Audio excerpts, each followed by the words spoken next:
Sometimes when it has been cold or cloudy or just kind of gray for an extended period of time, and the light breaks through for like the first time in a while, my body just reflexively turns and faces that light. And I feel the warmth on my face, and I feel the beams just like saturating into me, and I can't help myself but I smile. I can't help but feel a warmth that comes over and a beginning just to feel a little melting away of certain things that I might be feeling a certain way about. That particularly I feel this during the winter when there's ice and there's snow all over, and we have one of those extended periods of time where there's like a week and no sun whatsoever, and the light comes in, and I just feel that feeling. Does anybody else get that when you're having that during the periods of time? Absolutely. All right. But there is a different sun, and there is a different kind of light that is there no matter how long the skies stay gray, no matter how much there is chaos or craziness in your life, no matter how much there is craziness in this world. A light that is there to guide you and warm you and help you along the way. And that's what we're going to talk about here. And just in case anybody is wondering, don't feel bad if your child is pounding on the back of the pew or is making sounds. The sounds and movement of children are welcome. And I'm honestly disappointed that the rest of you children don't do that more. All right? Because you're children of God just like any of the other children, so it's all good. So we started with the gospel according to John, chapter 1, verses 1 through 5. And it says, in the beginning was the Word, and the Word was with God, and the Word was God, and da-da-da-da-da-da. And it sounds like it's kind of like a little crazy formula, and it's very dense. And we've covered this passage not that long ago, but just for everybody else who might not have been here for that one, this is John's version of the creation story, because in Genesis it talks about in the beginning, and there's this light, and when God creates the light, it's before visible light is ever created, so it's a different kind of light.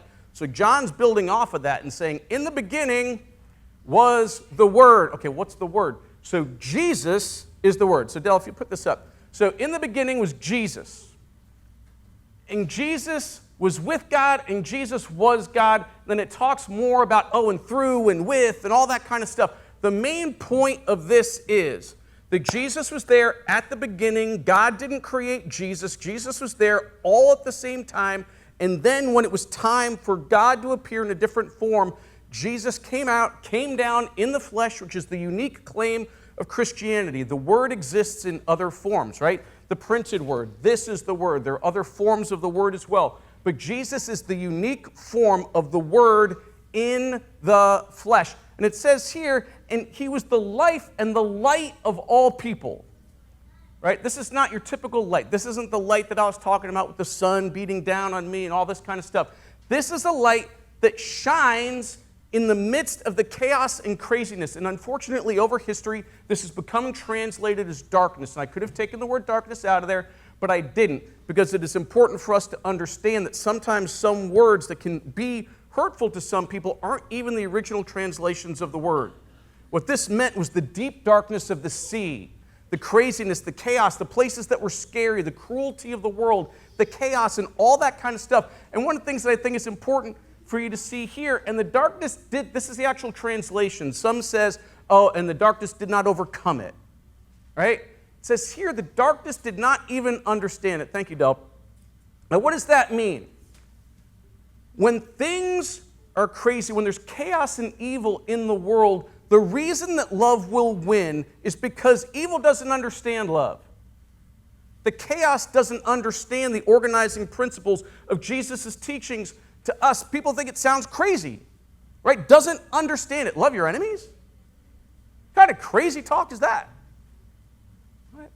But unless we have love in action, we can't actually make love your enemies real, because we can't feel the kind of emotional love that's talked about sometimes about what love is. But we can love through action, even if our heart isn't in it. Because love is a form of action, and other things that Jesus has taught, if we actually follow this way, which will make your life better, guaranteed 100%. It never hasn't when someone's tried it. Never in the history of the world has trying this way made someone's life worse. Right? So when you try this, people are going to think you're crazy, because it makes no sense in the chaos and the context of what the world is trying to teach you to do. And it also says it's for all people. Next slide. It's in the Psalm. Psalm 27:1 says right here, the Lord is my light. My light. The stronghold of my life. Of whom shall I be afraid? Thank you, Del. The difference there, in the first one, it says all. Here it says my, I. And here's one of the funny things. It's got two different things on the scale here in Christianity. A lot of times, there are people who love the idea of God loving everybody. Right? It's like, yeah, this is great. It's a great God that loves everyone, an open God, someone who will love anybody, but not me. Not me. Everybody but me. I can't allow that inside. I can't allow myself that.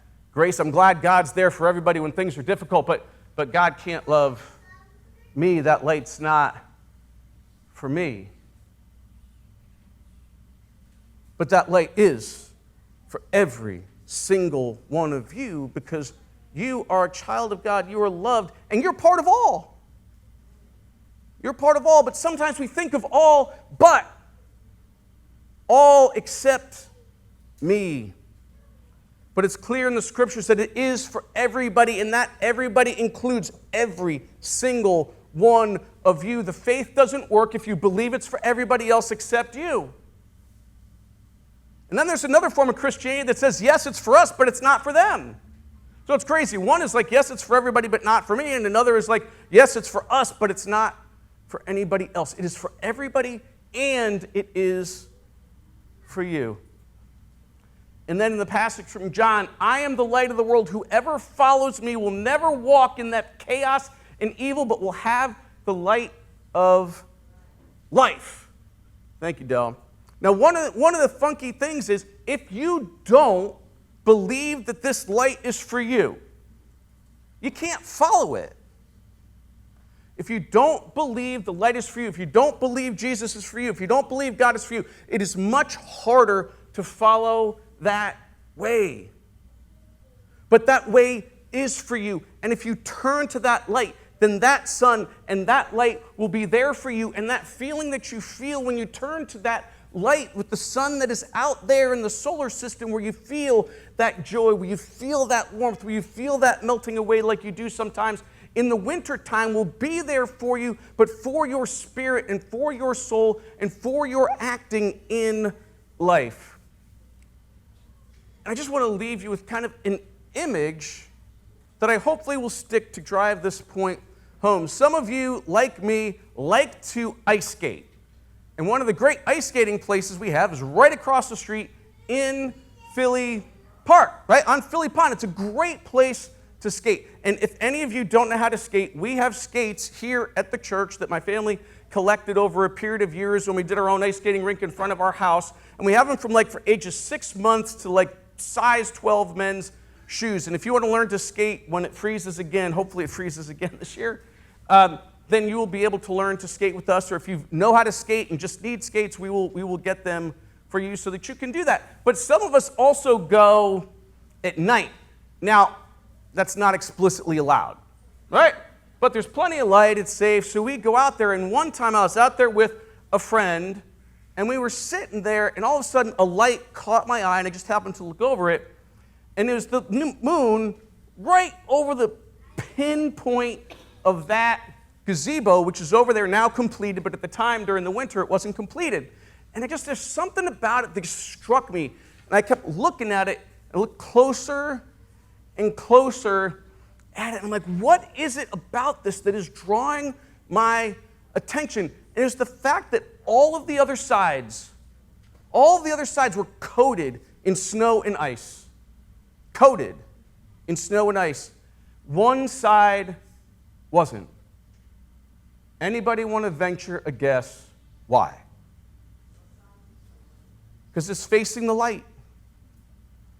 Because it's facing the light. Thank you, Del.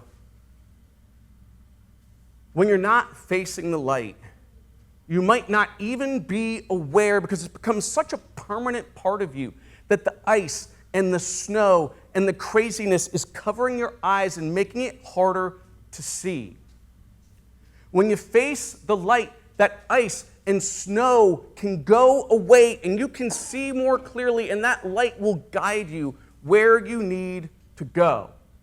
Now, you're still in the same place. You're still in the same boat with the other people who have the ice and snow on there, but you're going to be able to see more clearly where to go. It doesn't mean where you have to go isn't still as hard.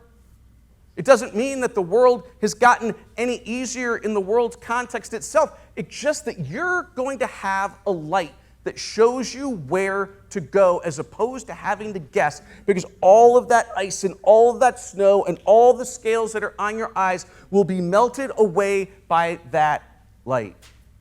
The light that is given from God, born on Christmas in the form of Jesus to show us in words and action how to be, so that we can face the light whenever we want, so that you and you and you can face that light and have that weight and blindness that comes from the craziness and chaos on your eyes to melt away so that you can see that path clearly. But you need to know that that thing that is for everybody is for you.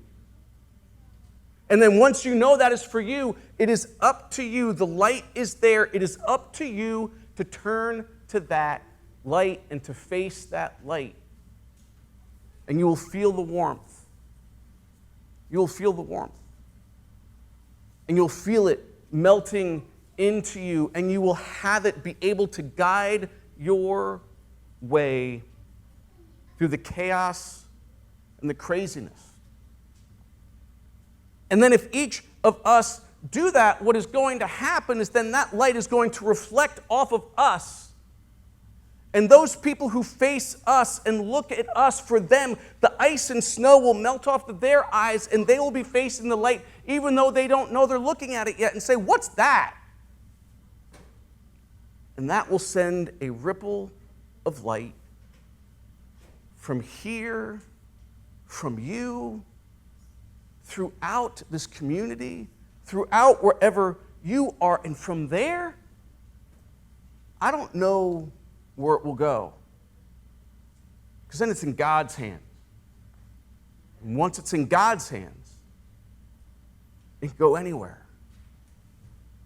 So face that light, feel that beauty, follow that way, and take that guidance and feel the weight melt away and see the clarity that can happen. And then be ready for the amazing things that happen all around you. Amen.